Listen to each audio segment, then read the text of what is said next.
Hello everyone, मैं अपने YouTube channel GS electrical पर आपका हार्दिक स्वागत करता हूं। दोस्तों, कल वाली जो वीडियो अपने बनाई थी उसमें आप सभी का अच्छा सहयोग रहा, इसलिए आप हमारे चैनल को ज़्यादा से ज़्यादा सब्सक्राइब करें ताकि निरंतर ऑनलाइन क्लासेज जो है आपके लिए प्रोवाइड कराई जा सके। इसलिए आपसे इतना निवेदन है कि अपने चैनल है इसको आप ज़्यादा से ज़्यादा सब्सक्राइब करें, अपने दोस्तों के पास शेयर करें। जो भी इलेक्ट्रिशियन से संबंधित पढ़ रहा है या तैयारी कर रहा है उसके लिए ये जरूर लाभदायक सिद्ध होगी। इसलिए कल हमने जो नियम पढ़े थे वो कल वाला नियम था अपना ओम का नियम, और आज अपने पढ़ने जा रहे हैं किरचॉफ का नियम। किरचॉफ का नियम देखिए, कल वाले नियम के लिए जिसका उपयोग अपने बताया था केवल और केवल डीसी परिपथों के लिए किया जाता है, और ये भी डीसी परिपथों के लिए करते हैं अपने। लेकिन देखिए, कल वाले नियम के अंदर वो एक सरल परिपथों के लिए लागू होता है। ओम का नियम है, सरल से सरल परिपथ होते हैं उनमें होता है। तो किरचॉफ के नियम का मेन उद्देश्य ये है कि ये जटिल से जटिल जो परिपथ होते हैं उनको हल करने के लिए इस परिपथ का प्रयोग किया जाता है। यानी जो परिपथ साधारण नहीं होते, जटिल होते हैं, उन परिपथों के लिए इसका अपने प्रयोग किया जाता है। अब किरचॉफ के नियम दो प्रकार के होते हैं। दो प्रकार के कौन कौन से हैं? देखिए, एक को बोलते हैं अपने केसीएल, साधारण भाषा में शॉर्टली कहा जाता है। एक होता है आपका केवीएल। केसीएल और केवीएल। केसीएल क्या है? Kirchhoff current law.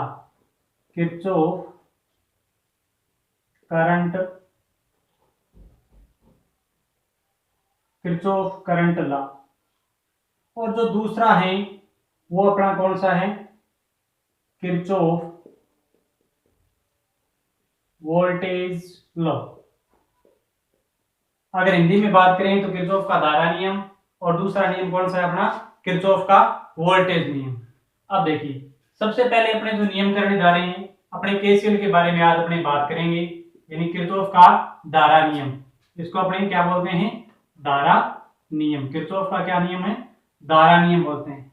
देखिए, इसके कई नाम हैं जो एग्जाम में सवाल आते हैं, उनमें इसके अलग अलग तरीकों से नाम दिए गए हैं। किसी पे कई बार इसको बोल दिया जाता है किरचॉफ का संधि नियम, किरचॉफ का पॉइंट नियम, किरचॉफ का बिंदु नियम, यानी इसको अपने अलग अलग नामों से आप इसको परिभाषित कर सकते हैं। देखिए, सबसे पहले अगर अपने बात करेंगे तो अपने से बोल देते हैं केसीएल बोल दिया। दूसरी अगर बात करें तो क्या बोल दिया अपने? इसको धारा नियम बोल दिया, या इसको क्या बोल देते हैं? संधि नियम। संधि नियम भी बोल देते हैं, या क्या बोल सकते हो? नोड नियम। या इसको क्या बोल सकते हैं? किरचॉफ का धारा नियम, संधि नियम, नोड नियम। इसको बिंदु नियम भी बोला जाता है, बिंदु नियम। या आप इसको क्या बोल सकते हो? पॉइंट नियम। पॉइंट नियम कहने का मतलब ये है कि अलग अलग एग्जाम की दृष्टि से अगर पूछा जाए तो इनके नाम में परिवर्तन कर दिया जाता है। कई बार पूछ लिया जाता है कि भी धारा नियम है, संधि नियम के बारे में, या इसका नाम चेंज करें नोड नियम, जंक्शन नियम, बिंदु नियम, पॉइंट नियम। यानी अलग अलग नामों से इस नियम को क्या किया गया है? परिभाषित किया गया है।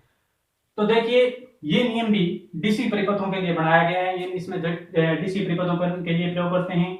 अलग दूसरी बात क्या है कि इसमें भी परिपथ क्या होना चाहिए? पूर्णतः बंद होना चाहिए। परिपथ पूर्णतः क्या होना चाहिए? बंद होना चाहिए। परिपथ होना कैसा चाहिए? डीसी परिपथ होना चाहिए। आगे बात समझ में। तो ये आपका जो पहला नियम है किरचॉफ का, यानी जो आपका धारा नियम है, उसके बारे में अपने सारी की सारी बातें कर रहे हैं। अब देखिए, इस नियम में यह बताया गया है कि किसी नोड, पहले नोड बता देता हूं मैं, नोड क्या होता है। देखिए, नोड की अगर अपने बात करें तो एक ऐसा बिंदु होता है जिस पर दो या दो से अधिक ब्रांचें आके मिल जाती है। इस प्रकार से नोड, संधि, यानी जिसके ऊपर दो या दो से अधिक बिंदु शाखाएं, ब्रांचेज, शाखाएं आकर मिले, उस बिंदु को क्या कहते हैं अपने? नोड। तो पहला जो नियम बनाया गया था उस नियम में यही बोला कि किसी बंद डीसी परिपथ के अंदर किसी नोड पर या किसी संधि बिंदु पर आने वाली धाराएं बराबर होती है नोड से जाने वाली धाराओं के बराबर होती है। ये था इसका पहला नियम था। लेकिन अगर अपने इसकी बात करें, अगर आने वाली धाराएं और जाने वाली धाराओं का अगर अपने बीजगणितीय योग करें तो बीजगणितीय योग क्या होता है? सिग्मा आई इक्वल टू क्या होता है? 0 होता है। ये आपका पहला नियम था। तो पहले नियम के बारे में अपने थोड़ी विस्तार से चर्चा करते हैं। तो देखिए, ये इसके अलग अलग नाम हैं जो मैंने आपको बताए हैं। किरचॉफ का नियम हर जगह काम आता है, प्लस नोड एनालिसिस करने में भी इसके नियम का प्रयोग किया जाता है, और कई सारी चीजें हैं जो इसके अंदर पूछी जाती हैं, एग्जाम में इसके ऊपर सवाल जरूर आता है। ठीक है, तो आप थोड़ा सा तो देखिए, इन्हीं अपने धारा नियम की बात करें तो लिख लेना आप, किसी बंद डीसी परिपथ में किसी नोड पर मिलने वाली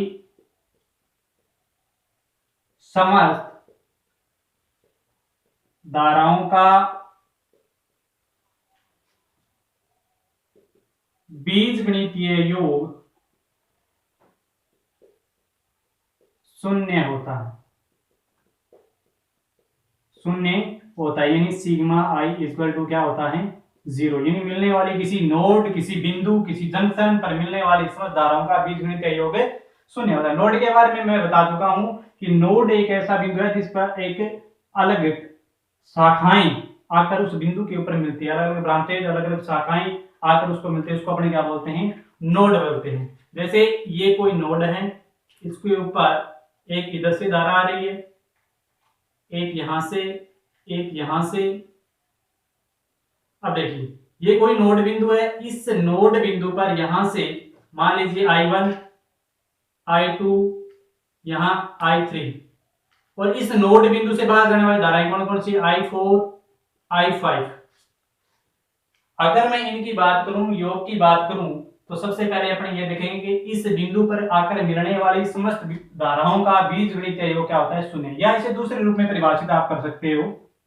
साधारण भाषा में अगर मैं बात करूं तो किसी बंद डीसी परिपथ के अंदर आने वाली धाराएं, यानी संगम बिंदु की तरफ, बिंदु पर आने वाली धाराएं वह संगम बिंदु से जाने वाली धाराओं का बीजगणितीय योग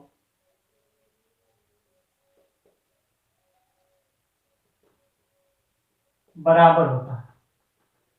अगर अपनी बात करें संगम बिंदु पर आने वाली धाराएं संगम बिंदु से जाने वाली धाराओं के बीजगणितीय योग के बराबर होती हैं, या अपने यूं बोले कि संगम बिंदु पर आने वाली धाराएं बराबर होती हैं जाने वाली धाराओं के। यानी आने वाली धारा किसके बराबर होती है, जाने वाली। साधारण रूप में आप लिख सकते हो, आप याद करने के लिए लिख सकते हो कि आने वाली धाराएं बराबर हैं जाने वाली धारा के। आने वाली धारा जाने वाली धारा के बराबर कैसे, मान लीजिए ये तीन धारा है, कौन कौन सी दी आपने, I1 आ रही है नोड की तरफ, I2 भी आ रही है, और कौन कौन सी आ रही है, I3 भी आ रही है, और इधर कौन सी है, बराबर किसकी होगी, ये I4 और I5 के, I4 प्लस I5।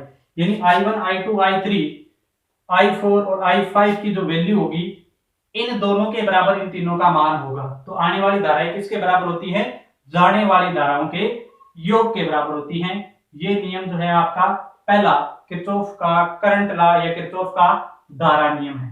देखिए, अगर अपने नियमों की बात करें, शर्तों की बात करें, तो ये केवीएल और केसीएल दोनों ही नियम है। उच्च फ्रीक्वेंसी जो होती है उस पर ये दोनों ही नियम है जो काम नहीं करते, यानी हाई फ्रीक्वेंसी होती है उस पर ये काम नहीं करते। नोड एनालिसिस करने के लिए, यानी कठिन से कठिन या जटिल से जटिल परिपथ हल करने के लिए इन नियमों का अपने क्या करते हैं, प्रयोग करते हैं। तो अपने इस नियम का यहाँ पर जान चुके हैं, सिग्मा आई बराबर क्या होता है, 0 होता है। I1 plus I2 plus I3 बराबर किसके होता है, I4 प्लस I5 के बराबर होता है। तो देखिए, अब थोड़ा सा इसके ऊपर अपने चर्चा कर लेते हैं।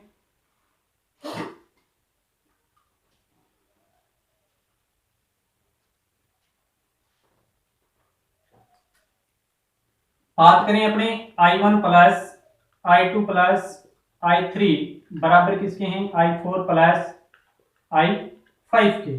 और अगर अपने दूसरे नियम की बात करें, सिग्मा I इक्वल टू 0 होता है, उसके बारे में बात करें तो I1 plus I2 plus I3, और इसको इधर ले आएंगे पक्षांतरण करने के लिए, मान किसका हो जाएगा, माइनस में I4, और ये हो जाएगा I5 इक्वल टू क्या हो जाएगा, 0। यानी इसकी वैल्यू अगर अपने देखेंगे i1 plus i2 plus i3, इस वाले मान को इधर ले आए तो इसका मान क्या हो जाता है 0, यानी कि बीजगणित योग करोगे तो क्या हो जाएगा 0, वरना क्या होगी, ये कौन सी धारा है आने वाली, नोड की तरफ कौन सी धारा है आने वाली, और ये कौन सी है जाने वाली। तो आने वाली धारा बराबर किसकी होती है, जाने वाली धाराओं के बराबर होती है। बीजगणित योग क्या होता है इनका, शून्य होता है। अब देखिए इसके ऊपर अपने एक छोटा सा न्यूमेरिकल भी कर लेते हैं। न्यूमेरिकल के लिए अपने इसकी वैल्यू लिख लेते हैं। देखिए केसीएल के ऊपर एक न्यूमेरिकल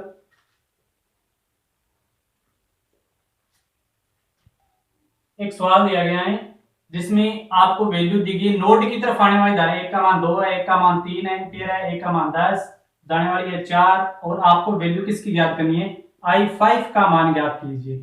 i5 का मान ज्ञात कीजिए। देखिए i5 का मान ज्ञात करने के लिए अपने क्या करते हैं, सबसे पहले इन तीन को जो इस तरफ परिपथ की तरफ आ रही है उनका मान लिख लेते हैं। मान लीजिए इसको मैं नाम दे देता हूँ, ये i1 है, ये i2 है, ये i3 है, और ये वाली i4 है, और ये कौन सी आपकी i5 है। इसका मान आपको ज्ञात करना है। सबसे पहले मान पुट करते हैं अपने फॉर्मूले के अकॉर्डिंग, यानी i1 plus i2 plus i3 बराबर i4 और प्लस में i5, यानी जाने वाली सिर्फ अपने पास 2 है। i1 का मान कितना है 2, i2 का मान कितना दिया हुआ है 3, और i3 का मान कितना दिया हुआ है 10। i4 की बात करूं तो कितना है 4, ज्ञात क्या करना है अपने को i5, तो i5 यहीं पे रहेगा। अब इसका टोटल योग देखिए, 10 और 3 13, 13 और 2 कितना हो गए, यानी यहाँ पर 15, यहाँ पे क्या है 4 प्लस i5, तो पहले ज्ञात क्या करना है i5 की वैल्यू ज्ञात करनी है। देखिए i5 की वैल्यू ज्ञात करने के लिए मान प्लस में इधर लेके आओगे, किस में हो जाएगा माइनस में, यानी 15 माइनस 4 i5, तो i5 का मान कितना आ जाएगा, i5 बराबर आ जाएगा 11, यानी i5 की वैल्यू कितनी आ गई यहाँ पर 11, यानी यहाँ इसका मान कितना आएगा 11 मान आ जाएगा i5 का। तो इस बात से एक चीज अपने को प्रूव हो जाती है कि अगर इसका मान 15 है तो i4 और i5 का दोनों का मिलके कितना होगा 15 होगा, इन दोनों का मान कितना होगा 15। तो इस प्रकार से इस वैल्यू को आप याद कर सकते हैं। अब अगर अपने इनकी बात करें नियमों के बारे में, अगर इसको आप इक्वल टू बीजगणित योग करके देखोगे तो बीजगणित योग कितना आता है, अपने को टोटल वैल्यू पता चल चुकी है। तो अगर अपने इसको मान को पास लेके आएंगे तो अपने को इसका पता चल जाएगा, यानी 2 प्लस i1 i2 3, i3 का मान कितना दिया हुआ है 10, बराबर में i4 का मान 4 है, और i5 का आपने अभी निकाला कितना आ गया 11, ये कितना आ गया 11 और 4 15, और ये यहाँ पे कितना है 15, इसको इधर लेके आएगी ये 15, क्या हो गया 0। तो ये नियम यहाँ पे अपना क्या कहता है सिग्मा i इक्वल टू 0, यानी एक बिंदु पर मिलने वाली समस्त बीजगणित धाराओं का योग क्या होता है शून्य होता है। और ये हमने पढ़ा था आने वाली धाराएं किसके बराबर होती हैं, जाने वाली धाराओं के बराबर होती है। तो दोस्तों ज्यादा से ज्यादा अपने वीडियो को इधर उधर शेयर करें और अपने चैनल को सब्सक्राइब करें ताकि और ज्यादा से ज्यादा बढ़िया टॉपिक है वो आपको करवाए जाए। हर नोटिफिकेशन के लिए आप बेल आइकन जरूर दबाएं सब्सक्राइब करने के बाद, ताकि जो भी नई वीडियो डाली जा रही है वो आपके समझ में आ जाए। ठीक है, तो इस प्रकार निरंतर आपके लिए वीडियो प्रोवाइड करवाई जाएगी और आप ज्यादा से ज्यादा हमारा सहयोग करें ताकि आगे ऑनलाइन यानी लाइव क्लासेस जो है वो अपने इस चैनल के माध्यम से चलाई जा सके। धन्यवाद।